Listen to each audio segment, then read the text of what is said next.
और चलिए अब शुरू करते हैं फटाफट खबरों का सिलसिला। राजस्थान में कोरोना मरीजों की संख्या 9,652 हो गई। अब तक 209 लोगों की मौत हुई, जबकि इलाज के बाद करीब 6,000 से ज्यादा लोगों को डिस्चार्ज किया गया। प्रदेश में अब कोरोना कंट्रोल में आ रहा है, जिसके 3 पॉजिटिव संकेत मिले। पहला, राज्य में रिकवरी रेट का बढ़ना। दूसरा, प्रदेश में एक्टिव केस की संख्या 2700 के नीचे रहना। और तीसरा, राज्य में मृत्यु दर अब तक न्यूनतम 2.17 पर बना हुआ है। अलवर में कोरोना को लेकर बुधवार सुबह आई रिपोर्ट में 13 लोगों के कोरोना पॉजिटिव आए, जिससे प्रशासन में हड़कंप मच गया। वहीं वार्ड 48 इंदिरा कॉलोनी में एक व्यक्ति के पॉजिटिव आने के बाद मेडिकल टीम मौके पर पहुंची और लोगों को होम आइसोलेशन की सलाह दी गई। भरतपुर डीग के गांव खौरी में एक की कोरोना की जांच रिपोर्ट पॉजिटिव आई, जिसके बाद उसके संपर्क में आने वाले लोगों को भरतपुर आरबीएम हॉस्पिटल भेजा गया, जबकि 3 लोगों को गांव के राजकीय उच्च माध्यमिक विद्यालय में क्वारंटीन कर दिया गया। डूंगरपुर में कोरोना पॉजिटिव का आंकड़ा बढ़ता जा रहा है। 2 नए कोरोना पॉजिटिव मिले। कोरोना संक्रमितों का आंकड़ा अब 372 तक जा पहुंचा, तो वहीं 171 मरीज स्वस्थ होकर वापस घर पहुंचे। चूरू में एक ही दिन में 14 लोगों की रिपोर्ट कोरोना पॉजिटिव आई। बीदासन में 7, तारानगर में 5, रतनगढ़ में 1 और सरदार शहर में 1 की रिपोर्ट पॉजिटिव मिली, तो वहीं रतनगढ़ में पाए गए पॉजिटिव युवक की हालत गंभीर बताई जा रही है। करौली में बुधवार को एक साथ 2 कोरोना पॉजिटिव मिलने से चिकित्सा पुलिस प्रशासन में खलबली मच गई। 2 नए कोरोना संक्रमित मिलने के बाद करौली जिले में अब कोरोना संक्रमितों की संख्या 19 है, जिसके बाद पुलिस ने बाजार बंद करा दिए। सवाईमाधोपुर जिले में एक बार फिर से 2 कोरोना पॉजिटिव रोगी मिले। जिले में अब कोरोना संक्रमित रोगियों की कुल संख्या 22 हो गई। चिकित्सा विभाग और अधिक सजग होकर कार्य में जुटा है। कोरोना के खिलाफ जंग में बांसवाड़ा जिले ने सफलता हासिल की। जिले में अब कोई रोगी कोरोना पॉजिटिव नहीं है। सतर्कता की दृष्टि से अन्य राज्यों से आने वाले लोगों की स्क्रीनिंग कर उन्हें क्वारंटीन किया जा रहा है। कोटा में कोरोना पॉजिटिव मरीजों का आंकड़ा 500 तक पहुंचा। एक ही दिन में 10 मरीजों की रिपोर्ट पॉजिटिव आने से हड़कंप मच गया। कोरोना से अब तक 17 लोगों की मौत हुई। कोटा में कोविड-19 के बढ़ते संक्रमण को रोकने के लिए 4 थाना क्षेत्रों में लगे इलाकों में कर्फ्यू की अवधि आगे बढ़ाई गई, जिसके तहत अब 17 जून तक कर्फ्यू रहेगा। उदयपुर के मावली में कोरोना को लेकर कुल 55 लोगों की कोरोना संक्रमण की जांच हुई। इन सभी लोगों की जांच 2 दिन में रिपोर्ट आएगी। उदयपुर में एमबी हॉस्पिटल के लैब में कोरोना के लिए 86 सैंपल की जांच रिपोर्ट आई। सभी की रिपोर्ट नेगेटिव होने से चिकित्सा विभाग ने राहत की सांस ली। जोधपुर शहर में आज दोपहर तक कोई कोरोना पॉजिटिव सामने नहीं आया, मगर एक महिला की सुबह महात्मा गांधी अस्पताल में मौत हुई। कोटा में कोरोना के बढ़ते आंकड़ों के साथ मरीजों के रिकवर होकर घर लौटने वालों का सिलसिला जारी है। एक साथ 10 मरीजों को रिकवर होने पर डिस्चार्ज किया गया। पर्यटन मंत्री विश्वेंद्र सिंह ने कोरोना वायरस की जांच रिपोर्ट पर सवाल उठाए, जिस पर पूर्व चिकित्सा मंत्री कालीचरण सर्राफ ने कहा कि 2 मेडिकल कॉलेजों में अलग अलग रिपोर्ट आने पर कौन दोषी, इसकी जांच हो। अजमेर में भी 70 दिनों बाद रोडवेज की बसों का पहिया घूमना शुरू हुआ। कोरोना संकट के चलते बंद हुई परिवहन सेवा को फिलहाल आंशिक रूप से शुरू किया गया। अजमेर डिपो से 6 रूटों के लिए 36 फेरे शुरू हुए। धौलपुर के लिए भी रोडवेज बस सेवा शुरू की गई, लेकिन धौलपुर की तरफ यात्रियों का रुझान नहीं होने की वजह से कोई भी यात्री धौलपुर जाने के लिए रोडवेज बस स्टैंड पर नहीं पहुंचा। चित्तौड़गढ़ के जेल में बंद 2 अपराधियों की रिपोर्ट कोरोना पॉजिटिव आई, जिनको अस्पताल में भर्ती कराया गया, लेकिन दोनों वार्ड की खिड़की तोड़कर फरार हो गए। लॉकडाउन में मरने वालों की अस्थियां विसर्जन के लिए सांसद मनोज राजौरिया की ओर से 2 बस रवाना हुई। इस मौके पर सभी को हैंड सैनिटाइजर, मास्क और पानी की बोतल भेंट की गई। चित्तौड़गढ़ में लॉकडाउन में दिवंगत हुए लोगों के अस्थि विसर्जन के लिए प्रशासनिक स्तर पर रोडवेज बस हरिद्वार के लिए रवाना हुई। कोरोना वायरस महामारी के दौरान सूने हो चुके रोडवेज स्टेशन पर रौनक लौट आई। सरकार के आदेश के बाद जोधपुर से 17 रूट पर गाड़ियों के संचालन की अनुमति मिली। डूंगरपुर में भी लंबे समय से थमे हुए रोडवेज के चक्कों ने एक बार फिर दौड़ना शुरू किया। डूंगरपुर में फिलहाल उदयपुर और बांसवाड़ा 2 रूटों पर बसों का संचालन हो रहा है। सीएमडी से मिली हरी झंडी के बाद बसों को रवाना किया गया। मुसाफिरों ने भी रोडवेज बसों का संचालन शुरू होने पर राहत की सांस ली। कोरोना संक्रमण के बढ़ते मामलों को बीच सोशल डिस्टेंसिंग का पूरा पालन किया गया। जोधपुर से भी रोडवेज की बसों का संचालन शुरू हुआ। जोधपुर के केंद्रीय बस स्टैंड से आज कोरोना प्रोटोकॉल के तहत बसों का संचालन हुआ। जोधपुर डिपो से आज 15 बसों का संचालन हुआ। भरतपुर डी के Kishanlal Joshi senior secondary school में मेडिकल टीम ने कोरोना जांच के लिए रैंडम सैंपलिंग की। बीसीएमओ डी के निर्देश पर कोरोना जांच के 69 लोगों के रजिस्ट्रेशन कर सैंपल लिए गए। बता दें कि अभी 3 दिन पहले डी क्षेत्र के जनुथर से 97 लोगों के सैंपल जांच के लिए भरतपुर भेजे गए। संक्रमण से सुरक्षा के लिए उदयपुर के भटेवर में एक प्रवासी दंपति ने 3 बेटियों के साथ अपने आप को खेत पर बने बाड़े में खुद को क्वारंटीन कर लिया। जयपुर के परकोटी इलाके में बाजार खुल गए। बाजार खुलने के साथ ही लोगों की आवाजाही बढ़ गई, लेकिन कोरोना संक्रमण को लेकर अब भी पुलिस प्रशासन मुस्तैद है। अजमेर किशनगढ़ में कोरोना गाइडलाइंस उल्लंघन का मामला सामने आया, जहां पावरलूम्स एसोसिएशन की बैठक में एक साथ कई व्यापारी जुटे और बिना सोशल डिस्टेंसिंग के बैठक हुई। भीलवाड़ा के महात्मा गांधी अस्पताल में नर्सिंग कर्मी कोरोना संक्रमितों का मनोबल बढ़ा रहे हैं। नर्सिंग कर्मी मरीजों के साथ भजन गाकर सत्संग कर रहे हैं, जिससे मरीज अवसाद में ना आए। ये वीडियो सोशल मीडिया पर वायरल हो रहा है। राजस्थान आवासन मंडल ने राजस्थान प्रदेश के पहले ऑटोमेटिक सैनिटाइजेशन स्टेशन लगाने की शुरुआत की। जयपुर के आवास भवन में आवासन आयुक्त ने अत्याधुनिक ऑटोमेटिक सैनिटाइजेशन सेंटर का शुभारंभ किया। अनलॉक 1 की शुरुआत के बाद जयपुर डेयरी ने भी अब फिर से शहर में दोनों समय दूध छाछ सप्लाई का निर्णय किया। शाम से ही इस निर्णय पर अमल भी हुई और दुकानें शुरू हुई। सवाईमाधोपुर में बिहार के 28 मजदूरों को सावित्री देवी छात्रावास में रखकर भोजन पानी की व्यवस्था की गई और उन्हें आश्वस्त किया गया कि स्पेशल ट्रेन से उन्हें बिहार भेजा जाएगा। बाड़मेर के मगरा में पथमेड़ा पशु गौ चिकित्सालय में गौशाला के सचिव आलोक अग्रवाल ने गायों को गर्मी से निजात दिलाने के लिए एक साथ 12 एयर कूलर लगवाए।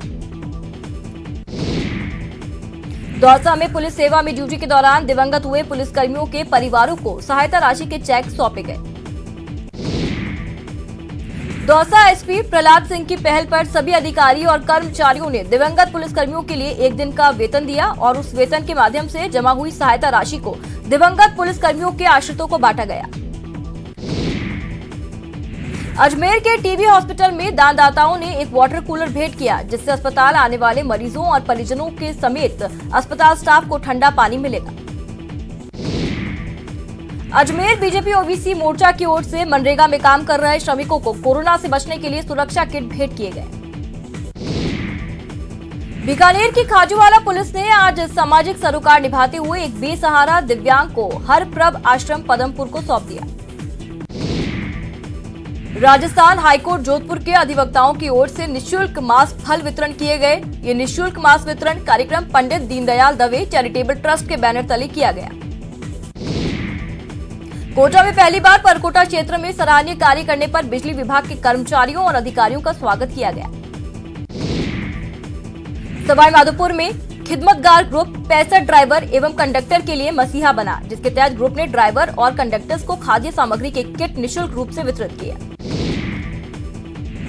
करौली के हिंडौन में एयू बैंक ने जरूरतमंदों को mask, sanitiser, ration kit, sanitiser dispenser एवं पीपीई किट वितरित किए। सभी लोगों ने बैंक के इस कार्य की प्रशंसा के साथ उज्जवल भविष्य की कामना की।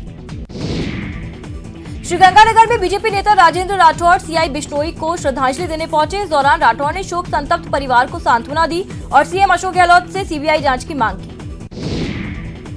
दौसा के सिकराय विधानसभा क्षेत्र में महिला एवं बाल विकास मंत्री ममता भूपेश ने कई पंचायतों का दौरा किया और जरूरतमंदों को पोषाहार का गेहूं और चावल वितरित किए।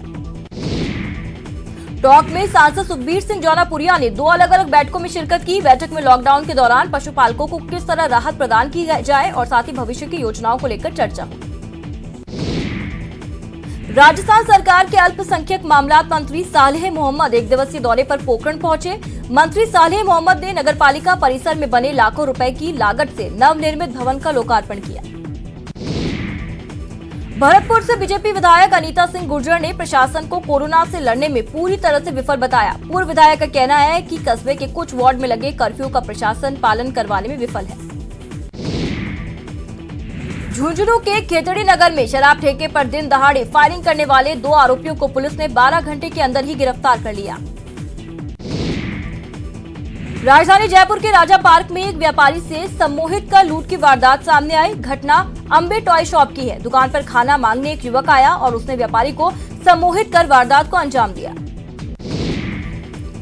झुंझुनू के मंडावा में युवक के अपहरण का मामला सामने आया। पुलिस ने 4 आरोपियों को गिरफ्तार कर लिया और पीड़ित युवक को अस्पताल में भर्ती करवाया। झुंझुनू के जाखल गांव का रहने वाला सीआईएसएफ के जवान कुलदीप मीणा का निधन हो गया। जानकारी के मुताबिक कुलदीप रांची झारखंड में ड्यूटी कर तैनात थे, जहां पर उनका शव तालाब में मिला। कोटा के उद्योग नगर थाना पुलिस ने बड़ी कार्रवाई करते हुए 3 बदमाशों को गिरफ्तार किया। तीनों के कब्जे से एक पिस्टल और 3 जिंदा कारतूस बरामद किए। अलवर पुलिस ने बाइक चोर गैंग के 2 बदमाशों को गिरफ्तार किया। पुलिस ने उनके कब्जे से एक बाइक और स्कूटी बरामद की। बाड़मेर में पुलिस को अहम सफलता हाथ लगी, जिसके तहत पुलिस ने ट्रैक्टर ट्रॉली चोर गिरोह का पर्दाफाश करते हुए मुख्य आरोपी को गिरफ्तार कर लिया। साथ ही 3 ट्रैक्टर और 4 ट्रॉली बरामद की। अजमेर की ब्यावर सदर थाना पुलिस ने 2 मोटरसाइकिल पर सवार 4 तस्करों को गिरफ्तार करते हुए उनके पास से 869 ग्राम अफीम बरामद की। कोटा में भाई और भाभी ने मिलकर लकड़ी से छोटे भाई पर जानलेवा हमला किया, जिसके बाद घायल को अस्पताल में भर्ती कराया गया। अब पुलिस इस पूरे मामले की जांच में जुटी है। अजमेर में बाहर से आए 3 लोगों को होम क्वारंटीन किया गया था, लेकिन आदेश की पालना नहीं करने पर एसडीएम ने तीनों पर 1-1 हजार रुपए का जुर्माना लगाया। कोटा के खतौला में पति से झगड़े के बाद पत्नी ने जहर खा लिया, जिसके बाद महिला को अस्पताल भर्ती कराया गया। उपचार जारी है। पुलिस मामले की जांच में जुटी। और यहां पर लेंगे एक छोटा सा ब्रेक। ब्रेक के बाद एक बार फिर से आप सभी का स्वागत है और चलिए फटाफट खबरों के सिलसिले को आगे बढ़ाते हैं। अलवर के शिवाजी पार्क थाना इलाके में दुकान की छत डालते समय छज्जा गिर गया, जिसमें 3 दुकानें दब गई। हादसे में एक श्रमिक भी घायल हो गया, जिसे तुरंत अस्पताल में भर्ती करवाया गया। अलवर के मुंडावर में सड़क पर कुत्ते को बचाने के प्रयास में बाइक अनियंत्रित होकर गिर गई, जिससे बाइक सवार महिला की मौत हो गई और एक घायल हो गया। भरतपुर गढ़ी बाजना में बोलेरो और बाइक की टक्कर हो गई। हादसे में एक व्यक्ति की मौके पर मौत, एक महिला घायल। उदयपुर के गोगुंदा में 2 ट्रेलर आपस में भिड़ गए, जिसमें एक युवक गंभीर रूप से घायल हो गया। गोगुंदा पुलिस ने दोनों ट्रेलर को जब्त कर लिया। सिरोही के आबू रोड सदर थाना में कुएं में गिरने से चाचा भतीजे की मौत हुई। सूचना मिलते ही सदर थानाधिकारी आनंद कुमार, तहसीलदार दिनेश आचार्य मौके पर पहुंचे और दोनों ने शवों को बाहर निकाला। कोटा के श्योपुर स्टेट हाईवे पर बड़ा सड़क हादसा हो गया, जिसमें एक युवक की दर्दनाक मौत हो गई। पुलिस इस पूरे मामले की जांच पड़ताल में जुटी है। चूरू के कार में बाइक को टक्कर मार दी, जिसमें 26 साल के युवक की मौत हो गई। हादसा रतनगढ़ के मेगा हाईवे पर हुआ। हाईकोर्ट ने डूंगरपुर रक्त बैंक के जनसंपर्क अधिकारी के निलंबन पर अंतरिम रोक लगा दी। न्यायाधीश ने निलंबन के आदेश पर अंतरिम रोक लगाते हुए दोनों पक्षों से जवाब तलब किया। प्रदेश में शिक्षकों की ड्यूटी को लेकर शिक्षक संगठनों में गहरी नाराजगी बनी है। शिक्षा मंत्री के इंकार के बाद भी विभिन्न जिलों में प्रशासनिक अधिकारी शिक्षकों को गैर शैक्षणिक कामों में लगा रहे हैं। अनलॉक 1 में फोटोग्राफर्स भी रियायत दिए जाने की मांग कर रहे हैं। कोटा में फोटोग्राफर्स यूनियन के सदस्यों ने जिला कलेक्टर को सीएम के नाम ज्ञापन देकर आर्थिक सहायता देने की मांग की। चूरू नगर परिषद के सफाई कर्मियों ने 10 सूत्री मांगों को लेकर कार्य का बहिष्कार किया। करीब 2 घंटे तक सफाई कर्मियों का नगर परिषद में धरना प्रदर्शन जारी रहा। दौसा के टेंट व्यवसायियों ने मुख्यमंत्री के नाम ज्ञापन सौंपा। ज्ञापन में उन्होंने आर्थिक मदद और मैरिज गार्डन्स के बिजली पानी के बिल माफ करने की गुहार लगाई।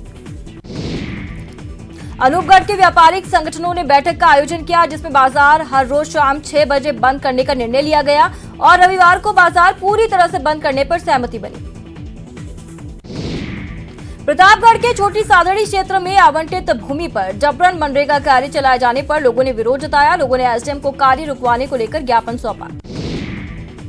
करौली में नर्सेस के पदनाम बदलने की मांग को लेकर 13वें दिन भी नर्सिंग कर्मियों ने काली पट्टी बांधकर रोष जताया।